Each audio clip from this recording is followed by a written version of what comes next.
और दिल्ली वाला कह रहा है आपदा नहीं सहेंगे, आपदा आपदा। कई बार उन्होंने कहा दिल्ली में आपदा आई हुई है, दिल्ली में आपदा। आपदा दिल्ली में नहीं आई, आपदा भाजपा में आई हुई है। जब दिल्ली के लोग कोरोना से जूझ रहे थे तब इन लोगों का पूरा फोकस अपना शीश महल बनवाने में था। The BJP has not been able to come to power in Delhi for the last 27 years. The national capital has seen 3 terms of Sheila Dikshit of the Congress as the Chief Minister and then 3 terms of Arvind Kejriwal of the Aam Aadmi Party as the Chief Minister. But in these elections of 2025, the BJP is making this election on the plank of corruption. Models of the Chief Minister's residence are doing the rounds all over in Delhi made by the BJP, and the BJP calls this a Sheesh Mahal basis on the basis of a CNAG report which has been leaked, which terms the renovation cost of the Chief Minister's residence at rupees 33.64 crores, almost 340% more than the initial approved cost. Along with this is the CNAG report on the Delhi liquor scam, which is putting the cost of that scam at rupees 2,026 crores for the first time. Remember, this is the same scam in which the Delhi Chief Minister and the former Deputy Chief Minister Manish Sisodia had to go to jail. Does corruption work as a plank in Delhi elections remains to be seen, but the BJP is trying to turn the tables on the Aam Aadmi Party, which has often labelled itself as the flag bearer of anti-corruption. This in many ways is also the replay of the 2014 Lok Sabha elections when the BJP had trounced the UPA on the issue of corruption. It is trying to repeat the same trick this time in the 2025 Delhi Assembly elections. Over the next half an hour, we will go to the people of Delhi and speak to prominent politicians to know, is corruption clicking as an issue in the Delhi elections? हमारी party के सबसे शीर्ष के नेताओं को इन लोगों ने jail भेज दिया। हमारे ऊपर इतने अत्याचार किए, इतना हम लोगों को तंग परेशान किया, हमारी पार्टी पे अत्याचार किए। हम सब लोग अभी अगस्त सितंबर में जेल से छूट के आए हैं, लेकिन हमने अपने ऊपर हुए अत्याचार को मुद्दा नहीं बनाया। दिल्ली के सम्मानित माता बहनों ने Senior BJP leaders are speaking increasingly about corruption in Delhi elections. Virendra ji, आज खबर आ रही है कि ईडी ने भी सैंक्शन मिल गया है केजरीवाल जी को लिकर स्कैम में प्रोसिक्यूट करने के लिए, तो प्रेशर बढ़ता जा रहा है बीजेपी के कैंपेन का भी करप्शन पे। हम बार बार ये बात कह रहे हैं कि अरविंद केजरीवाल एक जमानती अपराधी हैं, शराब घोटाले के वो पूरे सूत्रधार हैं, किंग पिन हैं, और जमानत पे छूटा हुआ अपराधी अंततः जब तक न्यायालय से जब उसको जमानत प्राप्त है, इस केस की जांच जैसे जैसे आगे चलेगी, अरविंद केजरीवाल हो, मनीष सिसोदिया हो या बाकी लोग हो, उनको सजा जरूर मिलेगी, क्योंकि उन्होंने जनता को लूटने का काम किया। और आम आदमी पार्टी जो है करप्शन पे ज्यादा बात नहीं करती है, हमेशा मामले को टाल देती है। आपको लगता है ये भी एक, क्योंकि बीजेपी ने इसको मुख्य मुद्दा बना दिया है? दिल्ली में इस चुनाव में भ्रष्टाचार मुख्य मुद्दा है। अरविंद केजरीवाल का शीश महल, शराब घोटाला और बाकी जितने जल बोर्ड का घोटाला, टैंकर माफिया का घोटाला, ये सब ऐसी चीज़ है जिसने दिल्ली के लोगों को ठगने का काम किया और उसे जवाब देना पड़ेगा। This is 6 Flagstaff Road and this is the residence of the former Chief Minister of Delhi, Arvind Kejriwal. This house no longer belongs to the Chief Minister of Delhi because it's been deallocated. But this particular house has become the centerpiece of the entire Delhi elections because the BJP, which calls it a Sheesh Mahal, calls it an epitome of corruption. And that is why we are here today on why this house, which is now vacant, does not belong to anyone. But this is still very much the conversation in the Delhi elections. I have BJP spokesperson Shehzad Poonawala with me. So Shehzad, why are you making this house such a big issue in the Delhi elections? Actually, this house, more than the exorbitant, obscene renovation that has taken place, it is a landmark and a smarak of the renovation of the mindset of Arvind Kejriwal. जो कहते थे बड़े घर में नहीं जाएंगे. 2013 he had signed an affidavit that I will not take VVIP luxury. If we speak to AAP leaders, they try to play down this whole issue. They say this issue is not important to the public, you know, it is not a conversation for them in the elections. Do you think the deliberate attempt, because does corruption really work in an election like Delhi? You know, is it even an issue? it is actually not just issue of corruption. It is issue of political credibility. The credibility of Aam Aadmi Party. You know why I'm wearing this binoculars? No. I'll tell you why. See, it is Kaman. It's not Conman, but Conman is somebody else. I am seeing through binoculars. Where are those 500 schools which they had promised? I can't find them. Where are those 20 new hospitals? I can't find them. 20 new universities? I can't find them. Mr. Arvind Kejriwal in Delhi, a key candidate is Mr. Parvesh Sahib Singh Verma, who's taking on Mr. Kejriwal in the new Delhi seat. Parvesh जी, दिल्ली के election में corruption इस बार BJP एक बड़ा मुद्दा बना रही है, पर करप्शन क्या मुद्दा चलता है दिल्ली में? पास्ट इलेक्शन में हमने देखा करप्शन पे वोट पड़ता है, आपको लगता है इस बार बड़ा मुद्दा है वो? देखिए, बहुत बड़ा मुद्दा है। जो लोगों ने ईमानदारी के नाम पर सरकार बनाई थी और जो है उन्होंने शपथ पत्र भी दिया था कि मैं गाड़ी नहीं लूँगा, बंगला नहीं लूँगा, कोई करप्शन नहीं करूँगा, अन्ना हजारे की कसम खाई थी, आज वही लोग ही अपना शीशमहल बना रहे हैं, तो बहुत बड़ा मुद्दा है। और राजनीति में तो ये जो करप्शन, भ्रष्टाचार तो हमेशा से बहुत बड़ा मुद्दा रहा है। सारे कांग्रेस की सरकारें भ्रष्टाचार में डूबती गई हैं, करप्शन करती गई हैं, और आज वही करप्शन अरविंद केजरीवाल कर रहे हैं। क्योंकि दिल्ली में जब आपने 2014 का मुझे याद है इलेक्शन लड़ा था यूपीए के खिलाफ लोकसभा में, तो करप्शन मुद्दा बनाया था। इस बार लग रहा है बीजेपी दिल्ली इलेक्शन में भी उसी तरह आगे बढ़ रही है। कैग की 2 रिपोर्ट भी आ चुकी है, एक लिकर स्कैम में, एक शीशमहल में। देखिए, पॉलिटिक्स में करप्शन अगर कोई लोग मुद्दा नहीं बनाएंगे तो मैं समझता हूँ ये तो वो लोग जो है गंभीर ही नहीं है, क्योंकि सारा टैक्स पेयर का मनी होता है। सारे टैक्स पेयर अपना मनी देते हैं सरकार को काम करने के लिए, और सरकार वो पैसे अपने घरों में जो है भर लें, अपना महल बना लें, तो इससे गंभीर बात तो कोई हो नहीं सकती। पहले तो आदमी को, कोई भी नेता को, कोई भी पार्टी को सबसे पहले ईमानदार होना चाहिए, उसके बाद ही कोई वो दूसरा काम कर सकता है। जी, और केजरीवाल जी पर इन रिपोर्ट्स को खारिज कर देते हैं। आप कहती है ये रिपोर्ट तो है ही नहीं है, हमारे तो कट्टर ईमानदार नेता हैं, और ये इलेक्शन उन्हीं का रेफरेंडम है एक तरह से कि पहले अरविंद केजरीवाल कहते थे सीएजी की रिपोर्ट को बहुत अच्छा मानते थे। अब जब वो उनके खिलाफ आती है, 2026 करोड़ की बात बताते हैं, तो वो उसी को बोलते हैं कि बीजेपी ने अपने घर पे बना ली है। तो वो कुछ भी बोल सकते हैं, सुबह से शाम तक वो झूठ बोलते हैं। In the AAP camp, corruption is a non-issue. As always for them, the focus is more on the freebies the party is offering. Arvind Kejriwal had entered politics promising to change the way politics is done in this country, becoming the flag bearer of anti-corruption, and with a liberal dose of freebies for the people of Delhi, Arvind Kejriwal's party registered big victories in the year 2015 and 2020. But the 2025 Delhi elections are perhaps the toughest test for Mr. Arvind Kejriwal. He has spent near to 6 months in jail, came out and had to resign as the Chief Minister of Delhi because of some serious corruption charges against him in the liquor scam.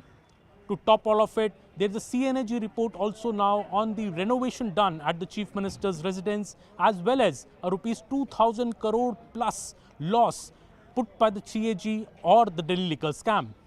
How will Arvind Kejriwal's parties counter these charges which are coming against it? And is corruption even an issue in the Delhi elections?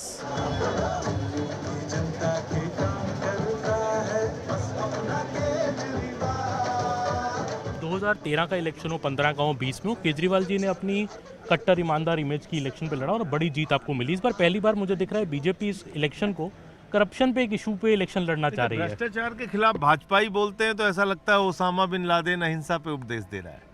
3,02,000 crore रुपए का ठेका अलग अलग कंपनियों को BJP वालों ने दिया और उनसे इलेक्टोरल बॉन्ड के नाम पे रिश्वत ली। जो भारतीय जनता पार्टी पूरब से लेकर पश्चिम तक सारे बेईमानों को अपने साथ लेके चलती है, हेमंत बिश्व शर्मा हो, मुकुल राय हो, शुभेंदु अधिकारी हो, छगन भुजबल हो, हसन मुशर्रफ हो, कितने नाम लूं, येदियुरप्पा हो, जनार्दन रेड्डी हो, सब तो आज बीजेपी के साथ है। तो करप्शन सर कोई मुद्दा नहीं है दिल्ली के वोटर के लिए, आपको लगता है? दिल्ली के वोटर इस बात को जानते हैं कि अरविंद केजरीवाल और आम आदमी पार्टी ने पूरी ईमानदारी से उनकी सेवा की है, उनका काम किया है। तो ये बीजेपी और खासतौर से बीजेपी तो भ्रष्टाचार में डूबी हुई पार्टी है, उसकी बात पे कौन भरोसा करेगा। फिर लाएंगे Kejriwal. This is the slogan of the Aam Aadmi Party, and wherever you go on their posters, there's only one face of Mr. Arvind Kejriwal. Though Atishi is the Chief Minister of Delhi right now, Mr. Kejriwal has made it clear that if the Aam Aadmi Party wins the upcoming elections, he will again be the Chief Minister. In more ways than one, Mr. Arvind Kejriwal has made this Delhi election a referendum on himself. He resigned as the Chief Minister of Delhi after coming out of jail, and now he is saying he will only sit on the chair if the people give him the mandate on, in some ways, a clean sheet on these corruption issues. Will Mr. Kejriwal be successful? Well, the people of Delhi would be telling us this on the February the 5th. जब एक IAS अफसर होते हुए जब उन पे नहीं बना, आज एक नॉर्मल नेता होते हुए शीश महल बना दे, ये बना दिया, पब्लिक पे बहुत मुद्दे हैं सर। जी, और ये जो लिकर स्कैम भी जो था, शराब घोटाला, इसमें बड़े बड़े नेता आपके जेल भी गए, केजरीवाल साहब को भी जेल जाना पड़ा। सिसोदिया जी भी गए हैं। आपको लगता है लोगों के बीच में मुद्दा है ये, लोग जब वोट डालने के टाइम बहुत बड़ा मुद्दा है और ये चुनाव के समय पर बहुत ज़्यादा चलेगा ये मुद्दा। भ्रष्टाचार का है, शराबबंदी का था, शराब घोटाला था जो, वो बहुत ज़्यादा चलेगा ये। हाँ, एक शीश महल का भी चलेगा ये, शीश महल का जो चल रहा है उसका भी चलेगा, क्योंकि जब तो केजरीवाल जी सरकारी कोठी लेने को भी तैयार नहीं थे और अब इतना महंगा शीश महल खड़ा किया है।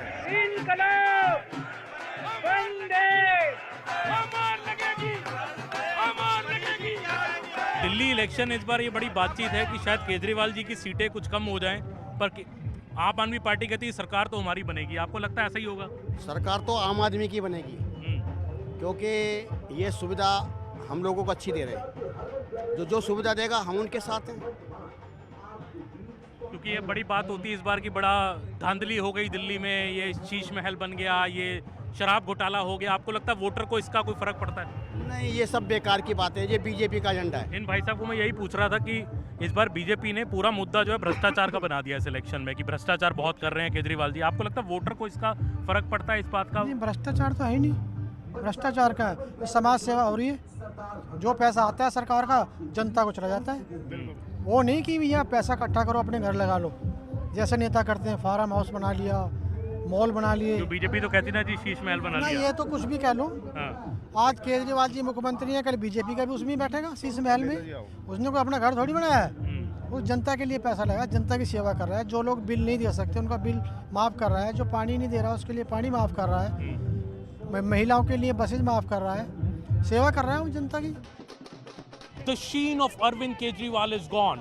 This is what the BJP strongly feels after the exposés which have been revealed by the CNAG reports of the extravagant expenditure done for the Chief Minister's residence, as well as the rupees 2,000 crore plus loss in the excise scam.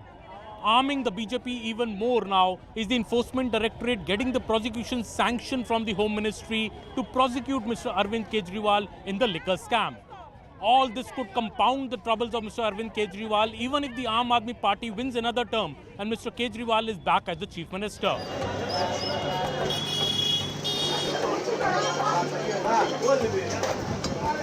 सरदार भगवंत मान आपके बीच पहुंच चुके हैं।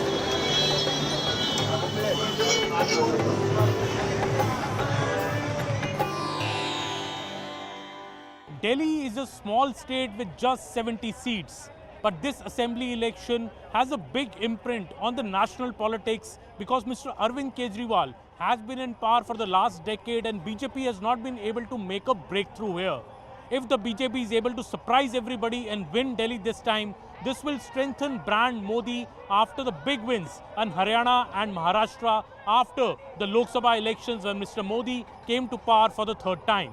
But if Mr. Arvind Kejriwal is again able to come to power, he will register himself and solidify himself as a strong regional party which is in power in 2 states, and Delhi being its battleground state and Delhi being its fortress in the national election scenario. Delhi's election is often decided in the slums. All 3 players, that is the Aam Aadmi Party, the BJP and the Congress, are trying to woo the poor. Nearly 15 lakh people in the national capital of the country, that is about 10% of Delhi's electorate, lives in slums like these. And these are the voters which usually make or break the Delhi election because they determine who will come to power in Delhi.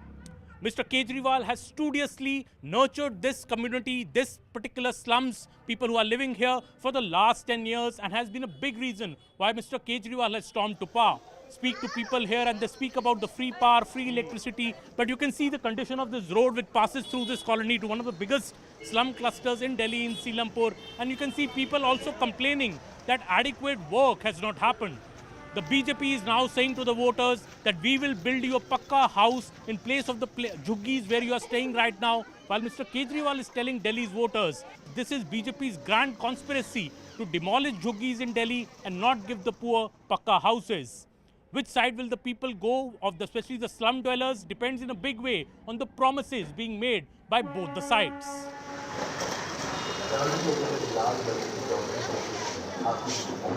Election आने वाला है, कुछ ही दिन में vote डालेंगे आप। क्या मुद्दे हैं आपको लगता है सीलमपुर में, बस्ती में क्या मुद्दे हैं, किस बात पे वोट डलेगा इस बार? इस बार तो देखो केजरीवाल ने बहुत अच्छे किया है, सारा कुछ केजरीवाल ने कराया है, लेकिन यहाँ की तो रोड है समस्या, तो यहाँ पर रह रहे हैं यहाँ की समस्या है ज़्यादा, जैसे रोड नहीं है, रोड टूटी पड़ी है बिल्कुल। हाँ बिल्कुल नहीं, बहुत ज़्यादा बारिश में गंदगी रहती है, बीमारी भी रहती है, झुग्गियों में रहना, सफाई तो हो। बस यही 10 साल से केजरीवाल की सरकार है दिल्ली में, आपको लगता है काम हुआ? क्योंकि अभी भी हालत तो वैसी ही कुछ लगती है, हालत नहीं बदली है। झुग्गी की हालत नहीं बदली, ऐसा है कहीं कहीं तो सही की है और कहीं कहीं गलत भी की है। अभी हम जिस एरिया में रह रहे हैं पुराने सीलमपुर में, यहाँ पे कोई बात का सुविधा नहीं है, गरीब इंसान वैसे ही पानी ढो के ला रहे हैं बाल्टी बाल्टी, वैसे ही रोड पड़ा है गंदा, वैसे ही झुग्गी झोपड़ी में पड़े हैं, किसी को पुलिस तोड़ रहे हैं, किसी को फोड़ रहे हैं, सुविधा कोई चीज़ का ना मिला है।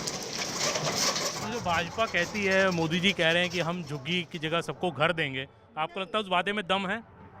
नहीं, ये कुछ नहीं मिलेंगे, गरीब को उजाड़ने की ये चांस है, गरीबों को उजाड़ो अमीरों को बचाओ। ये भाजपा हो या पंजे वाले हो, गरीब को देखने वाले नहीं। एक तरफ से केजरीवाल जो भी किया है बहुत अच्छा किया।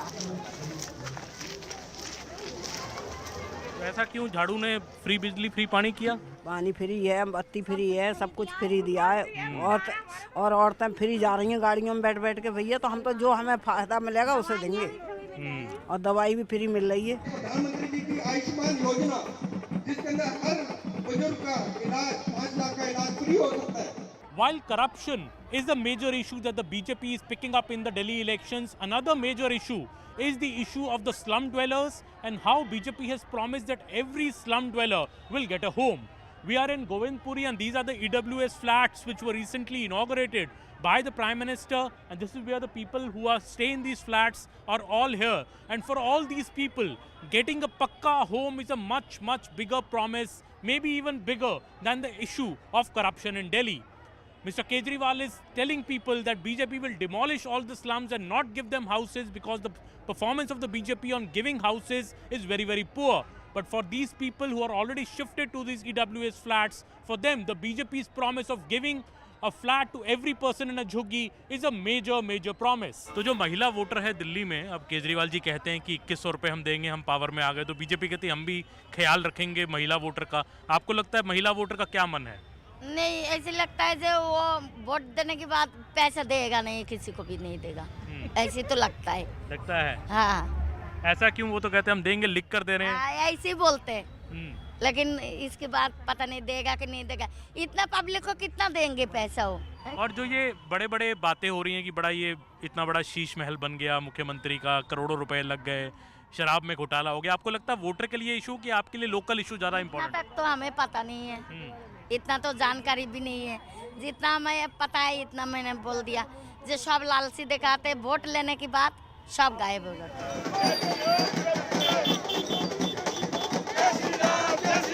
दिल्ली में बहुत बात रही कि दिल्ली में केजरीवाल सरकार होती है, सेंटर में मोदी जी की सरकार होती है, दोनों लड़ते रहते हैं हमेशा। वो कहते हैं अरे वो तो अपना आपस में नेता की लड़ाई है, उसमें हम क्या करें? हमारे जो फर्ज है वो कर रही हूँ ना मैं। हमारे जिसको जो अच्छा नेता जानती हूँ उसको वोट डाल दूंगी।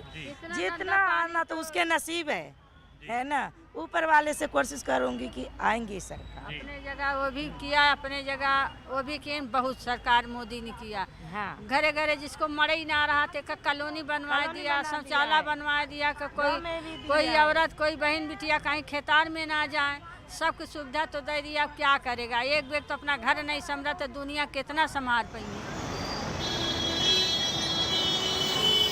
Typically, a big vote bank of AAP has been auto drivers and women.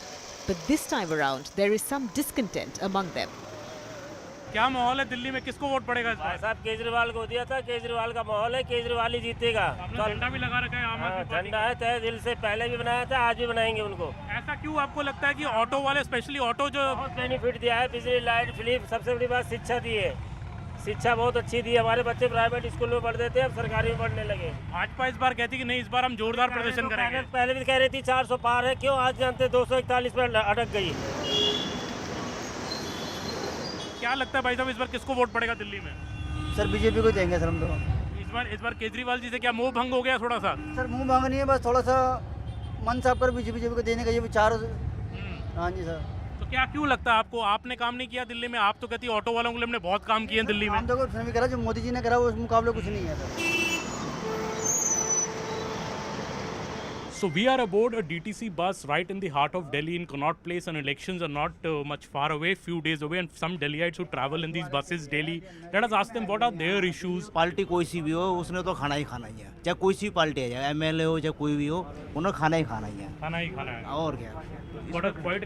ईमानदारी से तो कोई करके राजी नहीं है काम। दिल्ली में तो सर केजरीवाल ही आना चाहिए। केजरीवाल सरकार काम करती है तो उस पर भ्रष्टाचारी लगा देते हैं। वो बाहर रहेगा तभी तो काम करेगा ना, उसको बाहर रहने देते ही नहीं तो काम कहाँ से करेगा। जो महिलाओं के लिए फ्री बस राइड है दिल्ली में, आपको लगता है ये बड़ा इशू है? मतलब आपको टिकट नहीं लेना पड़ता है? बड़ा इशू तो नहीं है, वही बात है, टिकट फ्री तो कर दिया पर महिलाओं को उतनी सुविधा दी नहीं जाती है, कोई फ़ायदा नहीं हुआ इसका मेरे हिसाब से। तो हर कोने तक ना हर सुविधा मिल नहीं पाती है, लोगों को बाहर तो मिल जाती है। केंद्रीय सरकार काम तो अच्छा करती है, ऐसा बात नहीं है, पर फिर भी पूरी तरह से लोग नहीं पा रहे, उससे सुखी नहीं हो रहे हैं। Driving in this DTC bus with Sri Ram ji, who is a driver driving this DTC bus for many years, sir क्या मुद्दे हैं दिल्ली के? आप भी इतने पैसेंजर्स की बात रोज सुनते होंगे यहाँ पे, क्या लोग बात कर रहे हैं? सर बात यही है कि सबको फ्री का चाहिए, लेकिन हमें फ्री का नहीं चाहिए, हमें हमारी मेहनत का पैसा चाहिए। जो हम काम कर रहे हैं सर, हमें उतनी तनख्वाह दी जाए, पर हमारी तनख्वाह बहुत कम है सर। 8 घंटे की हम नौकरी करते हैं और हमें 843 रुपये मिलते हैं, उससे हमारे घर का गुजारा नहीं होता सर। तो कौन बढ़ाएगा? केजरीवाल सरकार बढ़ाएगी आपकी तनख्वाह?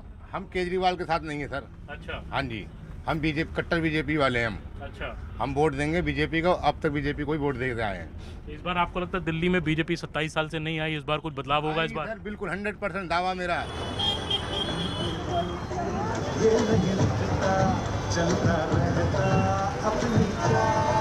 A strong votary of the Aam Aadmi Party in Delhi has been the Muslim voter.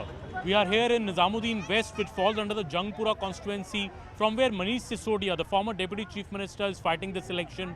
And the BJP is hoping that the Congress, which is contesting a majority of the seats, nearly all the seats in Delhi, would be able to eat into the Muslim vote share of AAP and dent the Aam Aadmi Party. हमने पहले भी support झाड़ू को ही किया था और अब इस बार हम सब लेडीज अपनी मर्जी से आए हैं, हम झाड़ू को ही वोट देंगे। यहाँ पे कोई बात सही करता ही नहीं है, क्योंकि हर बार जो है ना इनका ही पार्टियों का हिंदू मुस्लिम को लेके ज़्यादा है, जो काम की बात है वो तो कोई करता ही नहीं है। हैं जैसे कि सब्जी महंगी है, ये सब कुछ, पेट्रोल महंगा है, ये सब कुछ जो भी महंगा है उसके बारे में कोई बात ही नहीं करता, ले दे के चरखी सी घुमाते रहते हैं ये लोग कि जो है ना उसने वो कर दिया, उसने वो कर दिया, काम तो कोई सही करता नहीं। और जो काम सही करे तो उसको और बुरा बना देते हैं कि आज उसने इसका घोटाला कर दिया, उसने उसका घोटाला। कोई घोटाला नहीं करता, पब्लिक कोई अंधी नहीं है, बहरी नहीं है, सब समझती है, सबको दिख रहा है कौन क्या कर रहा है। This is Chandni Chowk, the hub of food and the hub of traders in Delhi, and this is the place we are in, the famous Paranthe Wali Gali, at the famous shop of Gaya Prasad Shiv Charan, serving paranthas to people for decades now. And Delhiites, what do people in Chandni Chowk think about the upcoming Delhi elections? We'll try and speak to some people who are Delhiites here, having the delicious paranthas and puris here. तो दिल्ली में election ma'am कुछ दिन में होने वाला है, क्या लगता है आपको, क्या मुद्दे हैं दिल्ली के, किस पार्टी का जोर आपको लगता ज़्यादा है? आई थिंक मैं तो नरेंद्र मोदी की फ़ैन हूँ। अच्छा। तो I think BJP is strong and moving forward, और हमारे इंडिया को अच्छे से रिप्रेजेंट भी कर रहे हैं, तो आई थिंक वही होना चाहिए जी। क्योंकि सर 10 साल से केजरीवाल जी की सरकार है दिल्ली में, आपको लगता है केजरीवाल ने काम किया, क्यों उनको पार्टी वोट डालते हैं? 10 to 20% काम किया है, हम मानते हैं 10 to 20% काम किया, लेकिन वो जो 10 to 20% काम है ना, वो मिडिल मैन के लिए नहीं किया, मिडिल क्लास है ना उसके लिए नहीं किया, वो काम किया उसने बिल्कुल ही लोअर तबके के लिए। लेकिन जो 80% है, जो 80% वो हमें काम नहीं करने दे रहे, हमारे को ये चीज़ कर रहे हैं, रोज़ नई नई कहानियाँ बना के ले आते हैं। तो जैसे हमारी क्लास में कोई बच्चा पढ़ रहा है, 10 बच्चे पढ़ रहे हैं, एक बच्चे के मार्क्स कम, मैडम इसने मेरे को पढ़ने नहीं दिया, ये वो कहानी है। मैम कुछ दिन में दिल्ली में वोट डलने वाले हैं, आपको लगता है केजरीवाल साहब 10 साल से यहाँ पावर में हैं, दिल्ली में मुख्यमंत्री रहे हैं, will that continue? You think कि BJP can? I think he should not continue. BJP को आना चाहिए. You see how good Yogi has done it. Full UP, Greater Noida, everything. So I think 120% BJP को आना चाहिए. Sheila Dikshit sat in the Delhi Secretariat 3 times as the Chief Minister. So has Mr. Arvind Kejriwal for the last 1 decade. Mr. Kejriwal has a very comfortable vote lead from the BJP of almost 14% from the last assembly election. And this is the wide gulf that the BJP is trying to bridge in this particular election, with the 2025 Delhi Assembly election seems to be a very, very tight one. The BJP is putting its entire plank in this election on the issue of corruption and the alleged scams by the Arvind Kejriwal government, because it feels that could be the Achilles heel of the Aam Aadmi Party government, which came on the premise of anti-corruption and Mr. Kejriwal painting his image as the Kattar Imandar politician. A lot will depend on if people buy this narrative of the BJP, because many of the AAP core voters seem to say कि घोटाले तो सभी करते हैं, and they are still very much in awe of the freebies which have been announced by the AAP government in the last 10 years, like free electricity, free water and free bus rides for women, along with the rupees 2100 promise for women if AAP comes to power again. The BJP is also banking on an aggressive Congress fighting this election, because an aggressive Congress means that the Aam Aadmi Party votes could be cut, and if the Congress rises from a 4% vote percentage to at least a 10% vote percentage, and the BJP is also able to build on its vote percentage, it could be a very, very tough election for the Aam Aadmi Party. Thank you for joining us on this special edition of Reporters Project. This is Aman Sharma and Arpit Seth signing off for CNN News 18.